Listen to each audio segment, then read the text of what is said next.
U Blacu je u krugu najbližih Bosiljka Bosa Agatonović proslavila svoj 100. rođendan. Ne onako kako su ona i njeni najbliži želeli, jer zbog poštovanja aktuelnih mera nije bila u prilici da ugosti sve prijatelje, kojih je mnogo. Pozivi, pokloni i čestitke stizali su sa svih strana. Sa sinovima i snahom ugostila je predstavnike opštine Blace, koji su svojoj najstarijoj sugrađanki čestitali rođendan. Stvarno sam najstarija. Super. Hvala. Ovako, baka Boso, ovo da krasi vašu sobu, jedan skroman poklon isto ispred koške. Hvala, živi bili svi da pređete moje godine. Daj Bože samo. Samo zdravlje. Samo je zdravlje najbitnije. Odevena u narodnu nošnju oduvala je rođendanske svećice, a i svima nam je nazdravila. Da budete zdravi, živi, da dočekate sve najbolje. Ceo život provela je u Blacu, izuzev 2 meseca kada je otputovala do daleke Australije. Prvi put leteći avionom. Volela sam da putujem i dođe vreme i putovala sam malo dalje. Tito nije išao tamo. Bili ste u najudaljeniju zemlju sveta, je li tako, u Australiju? U Australiji, u Sidneju. 2 meseca i 2-3 dana. Baka Bosa i u ovim godinama pravi odlične torte, veze, hekla. Koji, pa ma sam završila parče jedno, baš lepo, da sam znala što će da... Ništa vam nije teško, iako imate 100 godina, je li tako, sve ravitalni ste, je li tako? Vredni ste i dalje, još uvek. Ja to volim da radim i da rabotim. Obožava, kaže, da se druži sa omladinom. Jedna žena me pitala, zvala sam neke mlade na ručak, a nju nisam zvala. A ona kaže, a što si zvala ove, kaže ti me, a mene nisi. Rekao, uopšte stare ne poznajem, samo živim sa omladinom, mene omladina drži, rekao, znaš. Živa je enciklopedija za nas,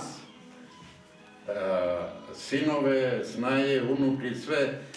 Ko nam je rodbina, odakle, šta je, kad je rođen, gdje je bila svadba, kako se provelo i tako. Uglavnom je proživjela u Blacu, jedina ekskurzija je bila do Sidneja i nazad. Karakteristično za njen život je da je puno radila. Ona je jedno vrlo nesebično stvorenje. Svakom hoće da pomogne. Mlade komšinice iznenadile su svoju baka Bosu.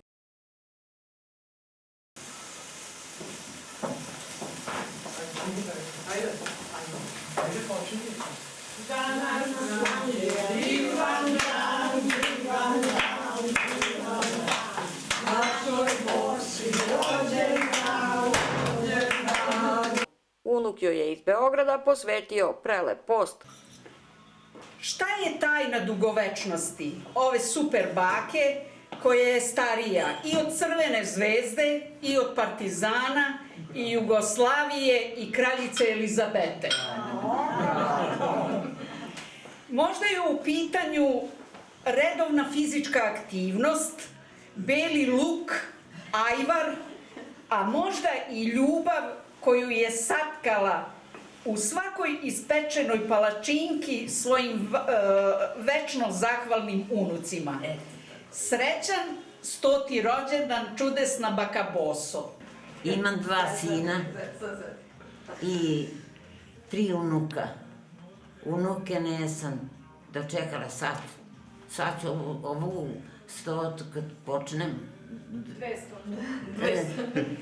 U drugi vek. Je li imate neku želju za 100. rođendan? Da prođe korona.